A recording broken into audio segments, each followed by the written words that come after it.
Hi, everyone. Welcome back to That's Delivered again. I'm your host, Truckin' Ray, and we have a very special guest to be back on with us again. It's Dan Croke. All month, we've been highlighting leaders from DAT, and today we've got one of our favorites. Dean brings something unique to trucking. He connects with hard data, real world experience, economics, and human performance in a way that actually helps drivers make better decisions, especially with all the information that DAT gets. Dean puts it out there in a way that's easy to digest. Dean, it's always good to have you back on the show. Dean, how you doing? Yeah, good. Always good to be with you, Ray. Oh man, it's a great day when I can get some information from Dean and learn Yeah, about all the wonderful ways that we can do better in the freight industry and the freight yeah, market. So yeah, let's start with the big picture, the real market pulse. If yeah. you had to describe the freight market in the world right now, what would it be? What would you say? Um, Volatile. Like this is we're at the bottom of the freight market, right? This is extraordinary. We've seen rate volatility like we haven't seen in years, but lacking demand. Like so, this isn't a freight demand story. Normally, when you see this kind of volatility in the freight market, so for those that when I say freight market, I don't mean sand and gravel and diesel and gasoline and jet fuel, right? Or what you do, LTL parcels. Like I'm talking about freight. So freight of all kinds, steel, aluminum, produce, things that move over 250 miles. So freight of all kinds. So demand is fairly sluggish to flat, maybe down in some sectors. So demand is not really strong. So it's not like we're hauling more freight. But it's a real capacity story, Ray. We've seen a lot of capacity exit the market in the last little while. Some of it's because of regulatory pressure.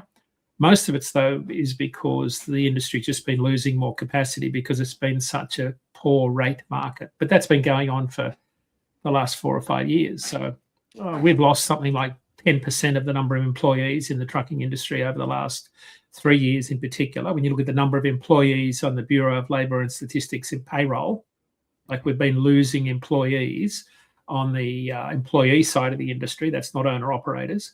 So we've been losing capacity. I think that's the big story. Now, when you look at the regulatory side, like there's been a lot of headlines around the illegality or the illegal side of our industry, whether it be sham operators, chameleon carriers, non-domicile CDL carriers, English language proficiency, all those sorts of headlines. That's part of the story. That's added to some of the capacity leaving the industry. The bigger picture is that there has been a structural reduction in capacity for a variety of reasons. So what we've ended up with is we're down here at the bottom of this freight cycle. And that kind of happened in October last year. So we get to Thanksgiving and we had 3 weeks of back-to-back weather, which I'm sure you were caught up in. On the road. Now, when you get to Thanksgiving, which was at the latest possible time in the calendar, then you had 4 weeks of shipping, freight market, which was a lot of e-commerce sort of into those end consumer markets. And then you had 3 weeks of freight congestion because of extreme weather, particularly in the northern tier. You had a scenario where the freight networks were kind of snarled up because the trucks literally couldn't move. And so spot rates went through the roof. And then they kind of came back a little bit.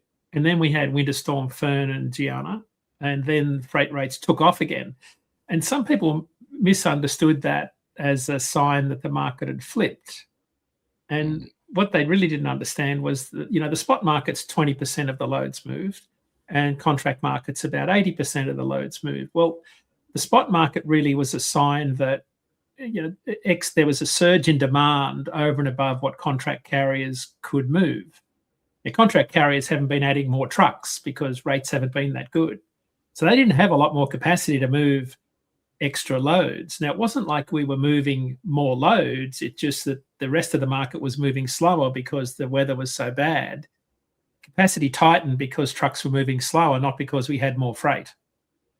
Right? This is what a lot of people struggle with. But during the pandemic, remember we had rates went through the roof during the pandemic, well, it wasn't because we were moving more loads. It was because the freight network reduced to a crawl because there were no employees on loading docks to load trucks because of the pandemic. Yeah. So the freight network slowed down. So when the average speed of your network slows down, it tightens capacity. Right. So when weather hits, capacity tightens and rates go up. Now, so this weather scenario, capacity tightened because the miles got harder and slower and people did fewer of them. And that's one of the things that carriers get caught with is, well, the rates go up, but of course you do fewer miles because the miles are harder to come by in the bad weather.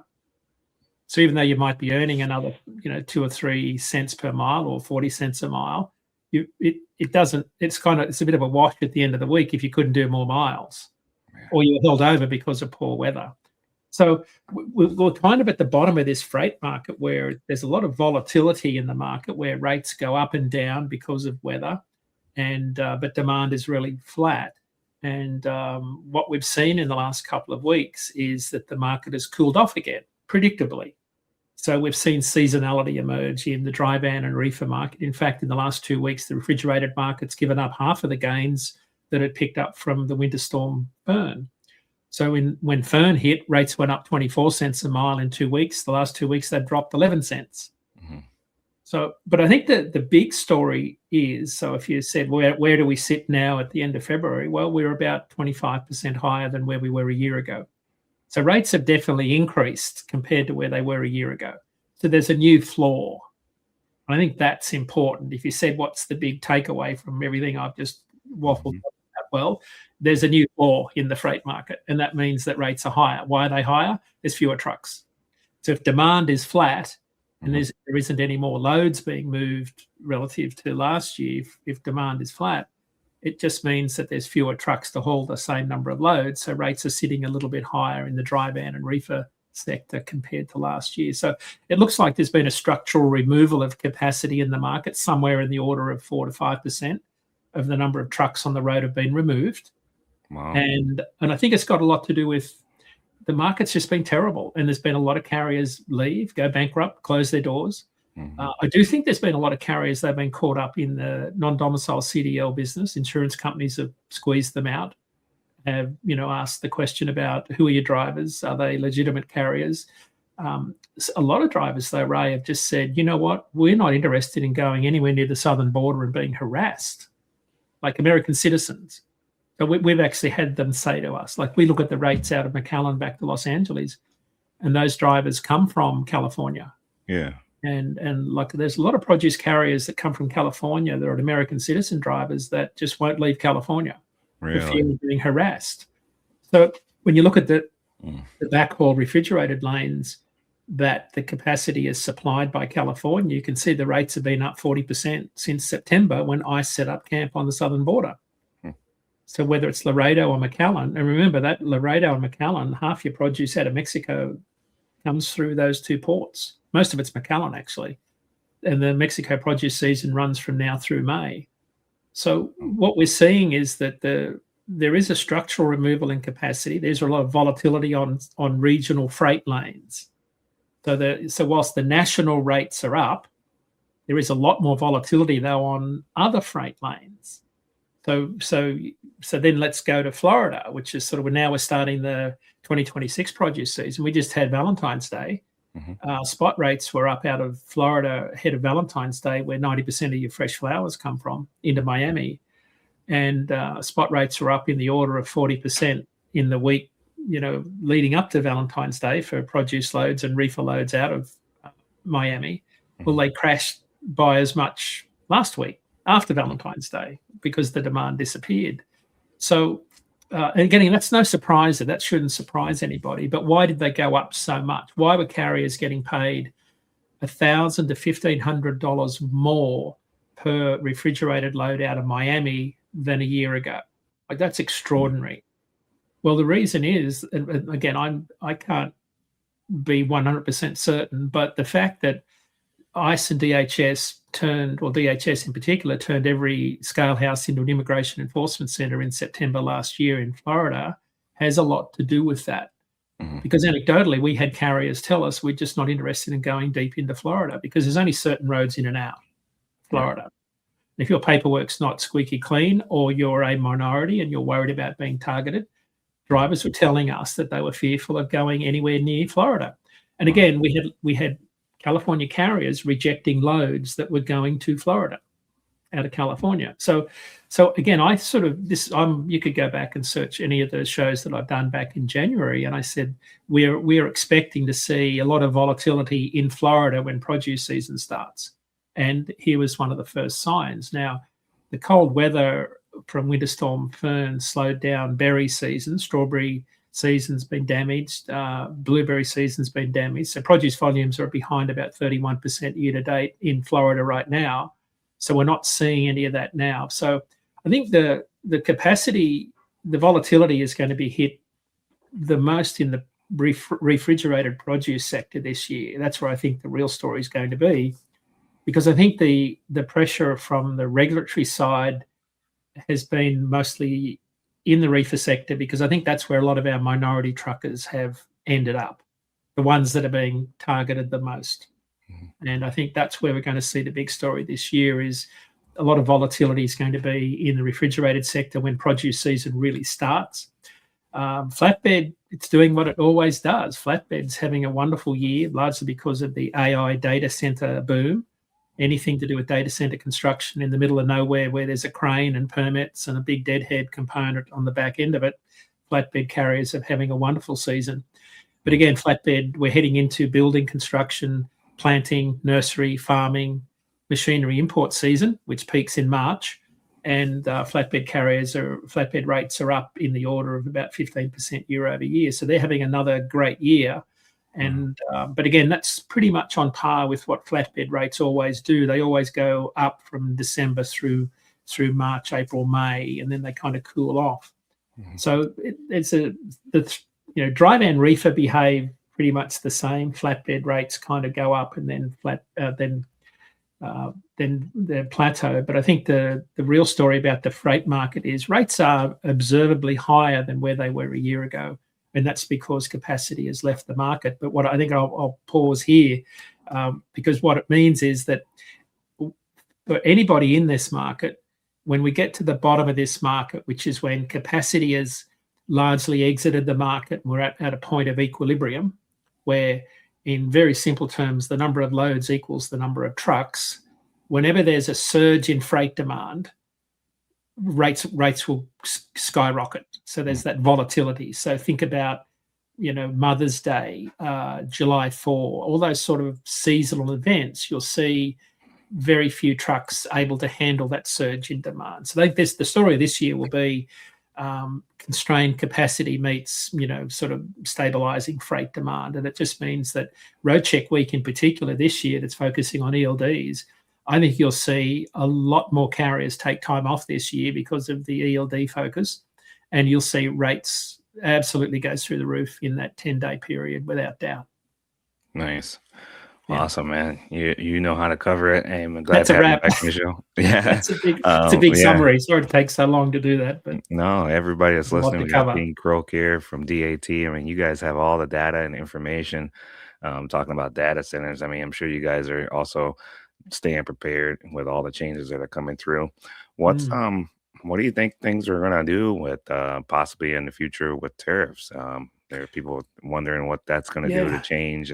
I guess it's maybe too soon to know. I think Now that so. we're recording this. So what would you say? Probably by the time, maybe in a few days from when this airs, it could change. Yeah. It could change by in a week's time. By the time I think global trade's being rewritten in real time. I think that's the point. But I do think, Ray, a lot of this is already baked in. The betting markets already had factored in that the administration would lose this.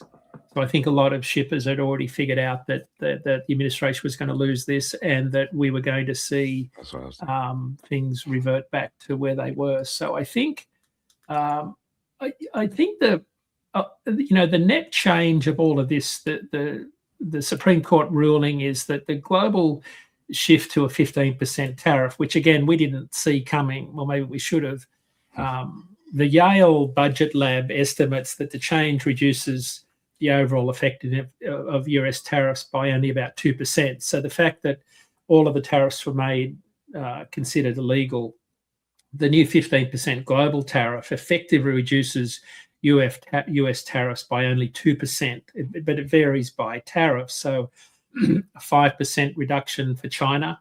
So that's what it means for China and Vietnam. No change on the EU. 5% increase for the UK. Big reduction for Brazil, down from 40% to 15%. So it's a country by country change. But I don't know.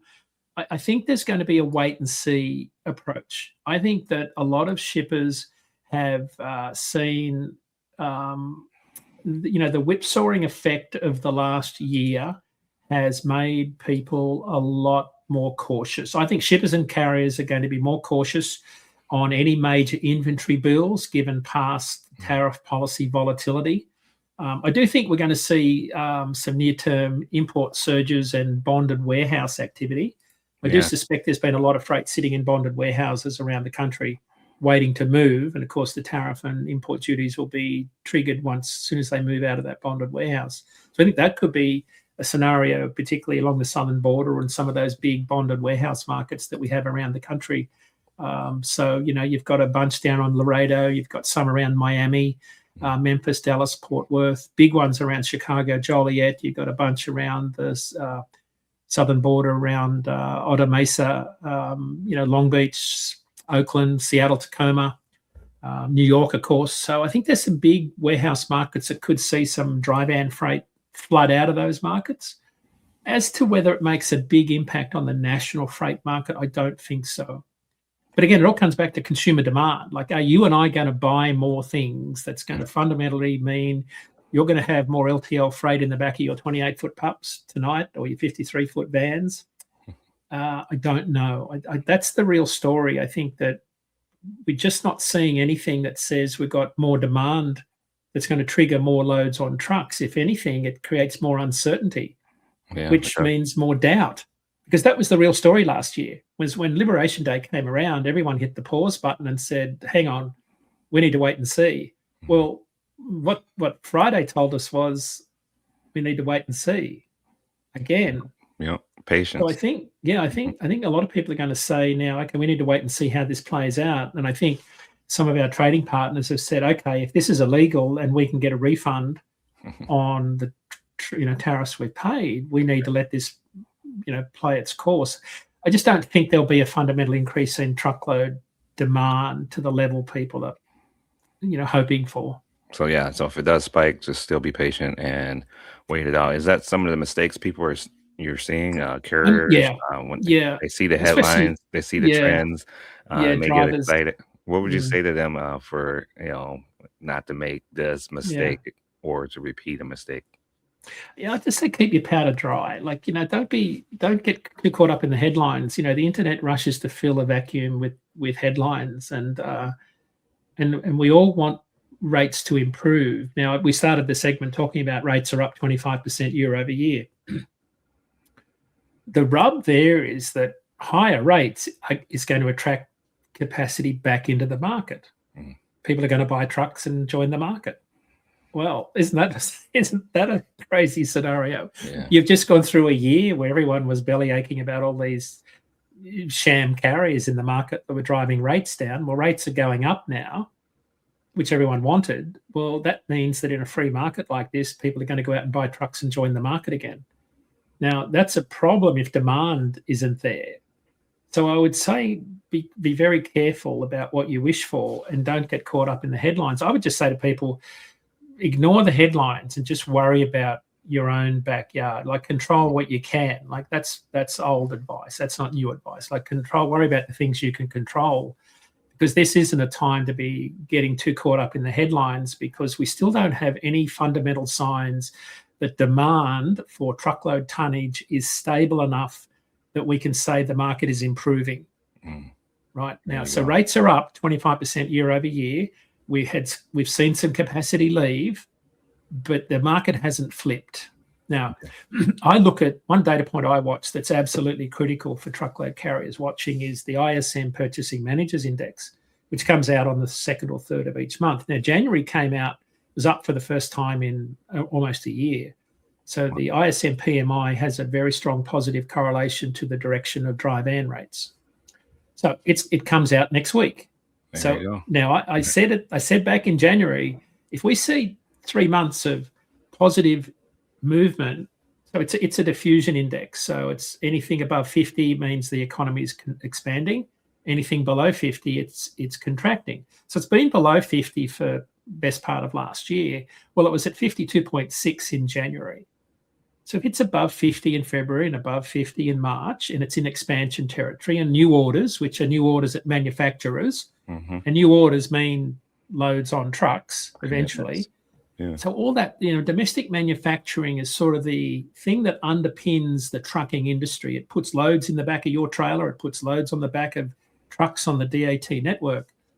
The domestic manufacturing numbers are absolutely critical to more demand, and then people buying more trucks, and large truckload carriers like Werner and Swift and Schneider ordering more new trucks, right, from manufacturers. So all those demand is absolutely critical, but we need a couple of months of really positive indicators to say, okay, now we've got something, the market's on the way to improving. Well, the Supreme Court ruling and then 15% global tariffs might have just pulled the air out of that. We'll have to see what happens now. It's exactly what happened last April. Like, the market was improving in January, February, March last year. There is no question the freight market was improving because all the numbers were heading up. And then the trade war started and the market tanked.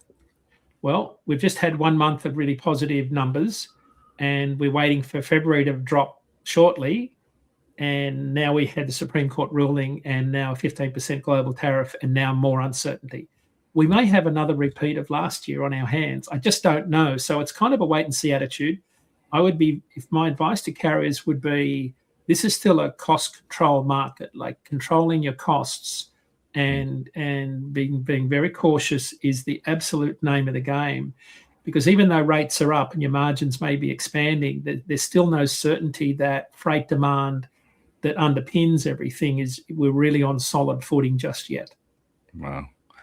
Yeah, that's beautifully said. I think a lot of people can benefit from that. What would you say for the hot shot market? A lot of people get into the box trucks and the smaller vehicles because you don't have to have the same type of requirements, maybe class B or less.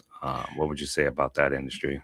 Yeah, I think there's opportunity there. I think there's always been opportunity. That's one sector that has stuck during the entire pandemic. I think there's a lot of opportunity, particularly when rates start to go up. I think there's an opportunity for part loads at more attractive rates. I think that's going to be a segment that's going to hold. Because I think there's, finding ways to move freight part loads at, lower cost per mile is probably going to be a segment that could win when rates start to rise. I'm not an expert in the hot shot market, but it's one segment that I have seen do exceptionally well during the entire pandemic. So there seems to be a shift from on the shipper side to part loads. So we've seen in our business, and it's largely been driven by shippers' lack of willingness to have higher levels of inventory to fill full trailer loads. Yeah. So it means that they're when the orders come in, they're less likely to wait to fill a dry van. They're shipping it out into hot shot segments rather than waiting for a 53-foot dry van. So I think that's a segment that is stuck and is likely to continue. And I think there's some real cost advantages for shippers on that front. So I think it's a segment that's going to grow. I think on the demand side, there is still good times ahead for that segment. Yeah, I mean, it's definitely a great time to think about planning, if anything, for the shipper, or also if you are a person who's trying to do something different. Especially while diesel stays relatively low compared to where it's been, like lower. I mean, it's still favorable. Like we've seen diesel prices relatively low compared to where they were a year ago. Like, so I don't see headwinds there on the diesel front for that segment. So I think that's another positive. Yeah, I think that's something maybe that will be more consistent. Who knows how it got there? There'd be a lot of speculation, but Right. maybe for the next 3 years, we can expect that at least. Yeah. Yeah. What about the human factor, performance when it comes to sleep and efficiency? I know you're an expert on that as well. Yeah. Wanted to get your viewpoint on that. I mean, you got the ELD. There's some Mm. talk about them making some changes there. What would you say for the individuals out there that are, maybe they're fighting burnout or maybe they're looking for Right. relief? Yeah. To talk of flexibility, I see a lot of headlines around people going back to paper logs. I think it's wishful thinking. I do see a big push by the FMCSA to go away from self-certification. So I think that's a really good move. I think there's been a big problem around ELDs that are the self-certification model has always been a problem in my mind. It's allowed a lot of companies to come in and create these software packages where they can essentially allow carriers to reset their hours every night, which is kind of crazy, right? I don't know if I listened to a large carrier CEO at a conference last week in Miami say that they're overnight resets, and I said, "What do you mean overnight resets?" And he said, "Well, these are companies that are international providers of ELDs, and they're allowing long distance truckers to reset their 60 and 70 every night." Which I thought, Yeah. that's What is that? crazy. Like it's not Yeah. a 34-hour reset every week. And they said, no, they're doing it every night. So it's kind of like this jailbroke ELD concept where you could run 4,000 miles physical, but only record 2,500 on your ELD device. So it's a Wow. bit like an electronic paper log, if you know what I mean. Yeah. Like so there's all of these carriers out there that have been running these illegal ELD devices, running more miles, creating more capacity, but recording a much lower level of hours and miles on their ELD device. And the FMCSA has been getting rid of them on their register. You can see them. You can see the company names on the FMCSA website. Wow. So that's why RoadCheck Week on May the 12th to 14th is focusing on ELDs this time around. So I think Nice. there's a big focus on ELDs. Now, I think carriers, once they kick these companies off, they go to paper logs. And so there's that side of it. So I don't know how many carriers are going to get caught up in that side of it. That's a concern. But I think your broader question is forget all that. Forget all ELDs and human performance. The one thing I would say to you, forget the compliance and the ELD side of it. The one thing that you always need to do, regardless of all that, is just start work at the same time every day. Like it's a simple formula. Doesn't matter how many hours you drive or whatever you do. You know that from your schedule. Yeah, you mentioned that last time too. Yeah, you stay. The human brain is really, really simple when it comes to the sleep-wake cycle. It's got the biggest important input is light. Like, so our sleep-wake cycle is set by the rising and setting of the sun. So blue light in particular within the invisible light spectrum is the thing that really starts your sleep-wake cycle every day. So if you're not starting work at the same time every day, your sleep cycle is disrupted. So an inconsistent start time means your sleep cycle is disrupted. And that's what drives safety in the wrong direction every single day. So I would say to anyone, regardless of how many hours you work or where you drive or whether you're a hot shot or a long distance truck or an LTL or a heavy hauler, the one thing I would say to you, and so this is someone that's been in trucking for 48 years, I would say to you, start work at the same time every day, become a creature of habit.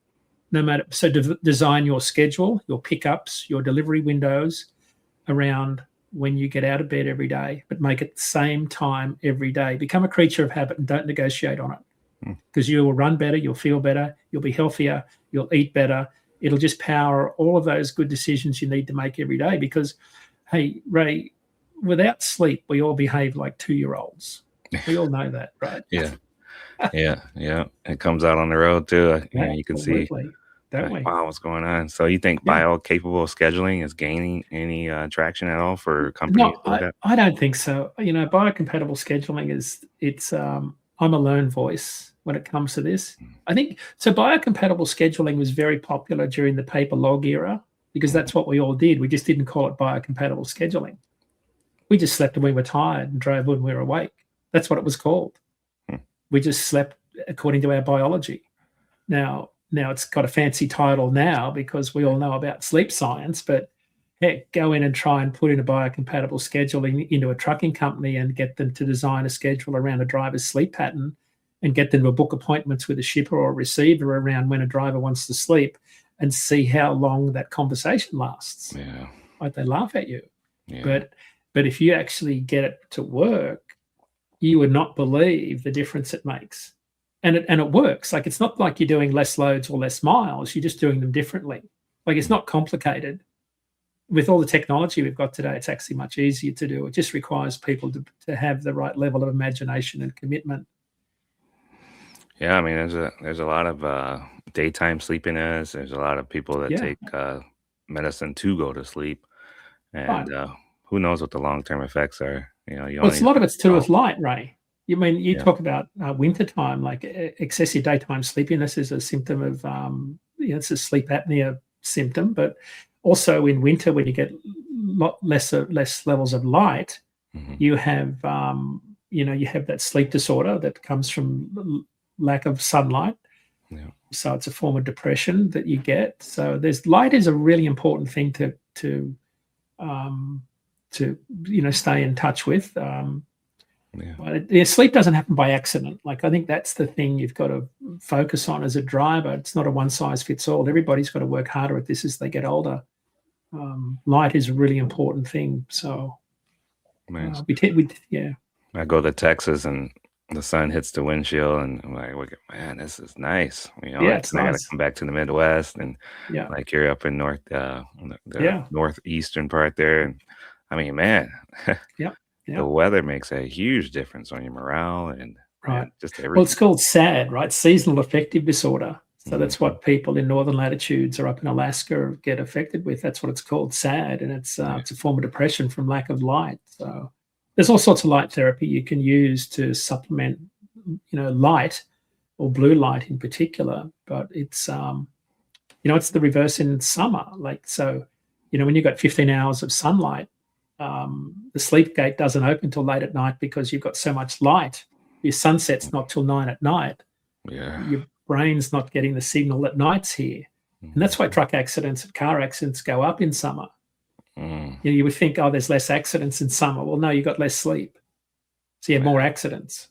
So The insurance company, man, because they had a bad storm come through here, and it was dry, and then when I mm, got back but there were tons of semis that I think they just leave in the ditch and come back later. right, Yeah, because I think it passed 6, right. just in a short period of time in one state, Mm, and, it's like, man, that was 2 days ago. yeah. Yeah, Yeah, it's pretty wild what goes on in winter. yeah. Yeah. This Well, is an amazing country for weather. This is extreme. yeah, tell me about that. I know you come from a different country, and that is about the same size as Yeah, United States, but, but flat. it's But a flat. total different climate. You have no jet stream, no Gulf Interesting. Stream. You have no. It's nothing. Like, it's flat. And you have no topography, no Sierras, no Rocky Mountains. So you have it's Huh. one dimensional weather. It's just hot and dry. Really? I Yeah, because I see a lot of, like, the desert, like, yeah, back. backwoods, I call them outback in Australia, but, yeah, it looks like what I would see in Colorado, Wyoming, just Yeah. So just very different. if you go from Kilgore in Texas to Albuquerque, Mhm. that terrain, right? So you Okay. go from the pine trees in Kilgore to the desert in at Albuquerque. Mhm. That's the same as going from Sydney to Perth in Australia. Really? That's that three. So what's that? Is that, I don't know how many miles that is from Kilgore to Albuquerque, but that's the 3,200 miles across Australia. And in between though is nothing. Nothing. Like, so in a truck from Sydney to Perth in Australia, it's gosh, I used to do it with Express. It was 43 hours. So we do it in Express 43 hours. Huh. It's 4,200 kilometers. I can't remember what that is in miles, but once you get outside of the metro area, there's nothing. Like, so there's a couple of truck stops on the way, but it's a lot of straight road, nothing, Mm. and no one to call. Like, so you're not calling anybody for a flat tire. So we got 4 tires under the trailer, and like we're changing tires if we blow one, and you got 6 tanks of fuel. So you got 700-800 gallons. You got belly tanks of diesel. So like it's a survival game. Like, so you're not like, it's a whole different deal when you talk about the outback. Like it's like a really inhospitable area if you break down. Yeah. But there's lots of, well, there's not lots. There's other truckers around. So it's like trucking's a little bit different. You never not pull up if someone's broken down. What's the golden rule? You never, ever drive past someone that's broken down, because it could be you tomorrow. So, and we're all pretty handy at fixing things. Like, so the rule is you fix what you break. The other rule is you ring dispatch from a long way away in the morning. No pens. You got to be able to make a really good mile. Like, you don't have anybody just showing up in a pickup truck. Huh? So, yeah, we carry our own tools. Like, so we have toolboxes. Like, we carry tool sets. Like, I still have in my Peterbilt, I've got tools. Like, I've got 4 toolboxes. Nice. Like, mine's a show truck. Yeah. A beautiful. I could call anybody to fix my truck anywhere, but I have 4 toolboxes. Right, I have more spare parts under my truck just in case. It's a habit. Nice. Like, I just fix stuff. So yeah, trucking in the outback is very different. But again, it's like, I think that's how it should be. Like, I think that's how when I take the profession seriously. I think it's a profession. I mean, I think that's how it should be. Like, you should take this job seriously. I don't say that glibly, because this industry can spit you up and spit you out really quickly if you don't take it seriously. You know what it's like every night when you're out there. You're going to take your eye off the wheel for a second and it can destroy you. Mm-hmm. So not even, that's just the physical driving part. Then there's the mental and health aspect if you don't take it seriously. Like, this is a hard job. It's a hard industry. Yeah, so sleep. You've got to take it after a while. Yeah, you got to take it seriously. Yeah, you got to really pay attention. But great industry, like wonderful industry. I love the people. I've been involved in it all my life. Yeah. Like, it's a really good industry. Yeah. Especially you guys over there at DAT, man. I mean, I really love the way you guys present yourself, the way you put things out there for people to understand, and the knowledge that you guys are able to obtain. I mean, that's a lot of data that you guys are sifting through. I mean, we've got $1 trillion worth of rate data that's we've amassed over the, like, we've been around 47 years, but our rate data set's probably spanning about 15 years now. So it represents our average rates are a really good starting point for anyone trying to figure out what's the rate on a lane. Like, it's a great starting point. It's like no one's hauling rates at $2.48 a mile today, but that's a starting point. If that's the average rate on a dry van nationally, that's a great starting point. Or if you want to know what a lane is, that's the place you start your negotiations. So, what would you say to someone that is just looking at Facebook groups and not really paying for a load board? Like be very careful. People could be trying to misdirect you. Like, that's like someone at a truck stop telling you what a rate is. They could be trying to tell you what the rate is for the wrong reasons. Be very careful with that. Nice, nicely said. So just because it's on the internet doesn't mean it's true. Right. Yeah, just because someone prints it. So that's why I like these interviews also, so that we can talk about it a little longer versus just a comment here and there. And looking ahead, maybe over the remaining part of the year, what are some early indicators you're watching more closely? Maybe a catalyst that could accelerate recovery. What would you say? Just to recap, the ISM PMI that we talked about. So next Tuesday, when the Institute of Supply Management PMI comes out, I'm watching 2 things. If it's the headline numbers above 50, and if the new orders number in particular is above 50 and higher than what it was last month. They're 2 numbers I'm watching that really importantly. The next data point I'm really watching is what happens when produce starts running out of Salinas, California. So when the transition happens from Yuma to Salinas, so Yuma is where iceberg lettuce gets produced during winter. It's the winter salad bowl. Transition happens back to Salinas. That becomes the summer salad bowl. That's where you start to see most of your produce, strawberries, all of those. Like I said, most of our produce is going to come from California over the summer. Those volumes really start to move in March or April, probably late March. What I'm really watching for is to see what happens with refrigerated rates. Capacity's been tight, but rates haven't accelerated yet. Outbound California, they're up about 10% compared to last year. Now, so if capacity has really exited the market, it'll start to show in about 3 or 4 weeks in California for outbound produce. If that's the case, that sets up a scenario where dry van rates will also rise throughout the rest of the year, because reefer rates, because the reefer carriers that are under dry van loads will switch back to the reefer market, and that'll tighten the dry van market. That's why the two track each other. And so I think that's what I'm watching for, is the start of produce season out of California, if that provides any lift in the market. So that's the first tell. That's the second thing I'm really watching for.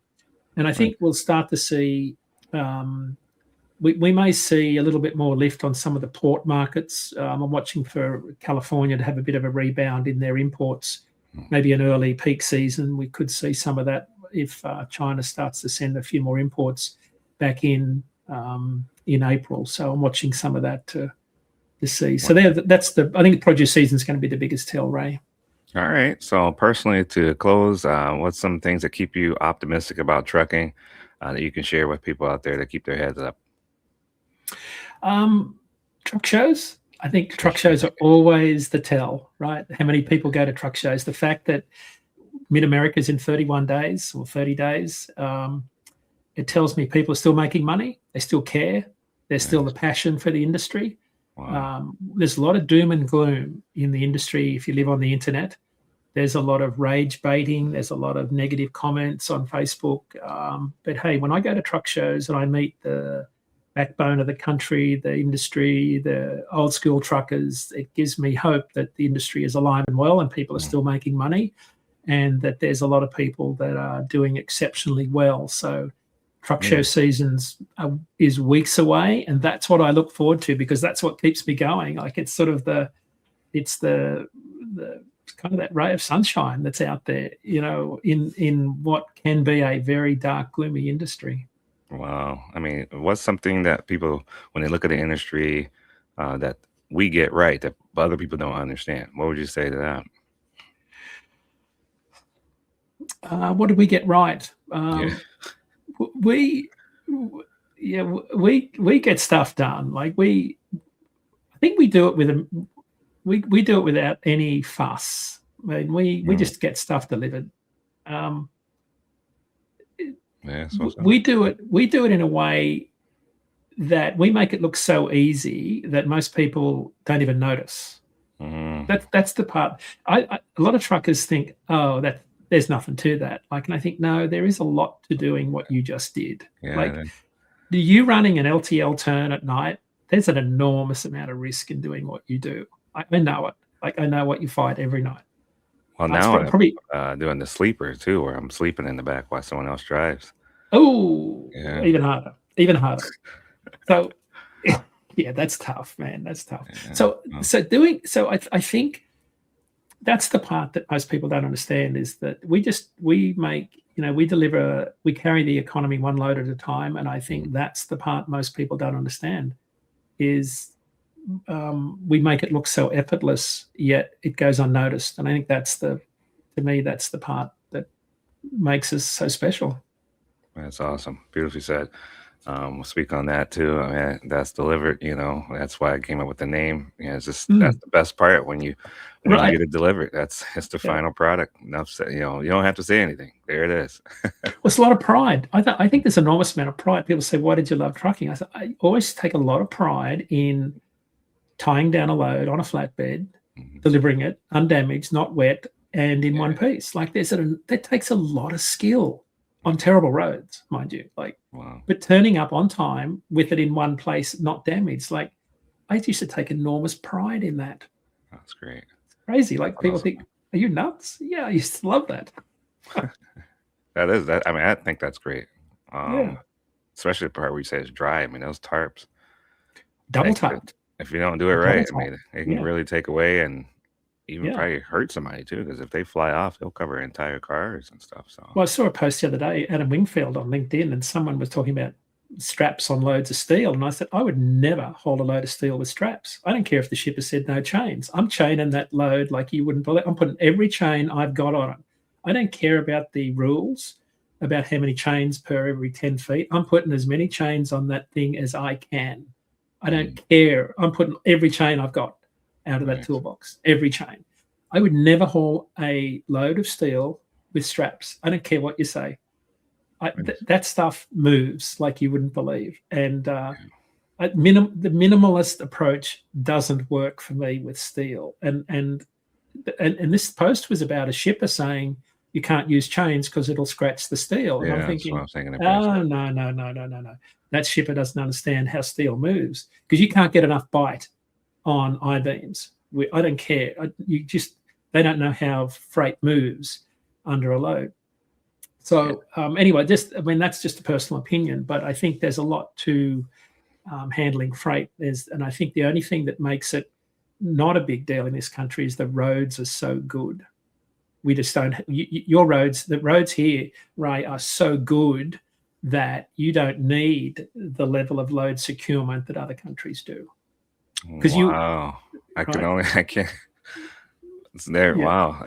I'm spoiled because, yeah, Yeah, when I'm back I here think in we are Sleaford. here. I think we are here Wow. because you don't have the soft shoulders and single lane blacktop that I come from, where you've got to chain that bad boy down, where there's everything you've got, chain it within an inch of its life, so it's not moving sideways or forward and back. Mm, So I think that's part of the psyche, right?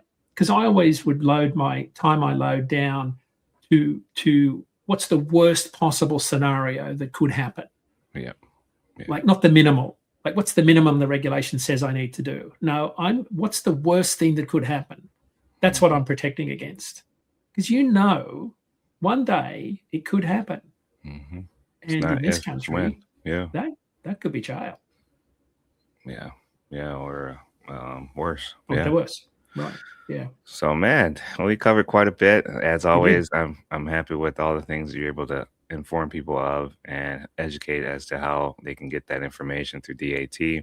I think you're a huge asset, and I also love your truck, the Angry Pete. Yeah. So anytime anybody goes to a truck show, check out Dean Croke's truck, the Angry Yeah. Pete, right? Yeah. Yeah. We'll be at Mid American you, Truck Show in a few days. yeah, you're gonna be taking plenty of pictures, I'm sure. Yeah. Yep. Yeah. What Post do you them on think social about media. I've seen another. You think that any autonomous trucks will show up there for people to look at? Hope not.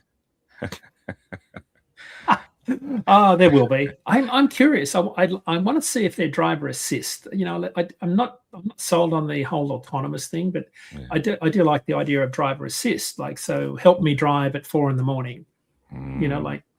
Help me. Now we're talking. Yeah, I think that's the approach. I don't like the whole idea of take me out of the cab. That doesn't make sense because that doesn't make sense to me. Like I don't know. I'm We're just not gonna there find yet. out, I guess. Yeah. Yeah. Oh man, so as always, really appreciate your perspective, your data without the drama. This is exactly what the industry needs. If anyone wants to check out this episode or share with the driver, we really appreciate leave a review, follow and also if you check out DAT, we're gonna have a special where all of these come out here in April. So this is recorded a little earlier, but we wanted to make April a DAT month for that's delivered. So thank you so much, Dean. And also, where can people reach you? Where's the best place to keep all your updates and your posts? What's the best place to look? Yeah, you can catch the every 11 a.m. Monday DAT Freight and Analytics YouTube show. That's where I do all my freight market analytics. That's probably the best way to get that. LinkedIn's the best place. Just shoot me a direct message on LinkedIn. You can send me your email and I can get you on our weekly market update email list. That'll be the best way. Awesome. Thank you so much again. All right. Well, appreciate you coming on the show. And Thank you, Ray. that's delivered.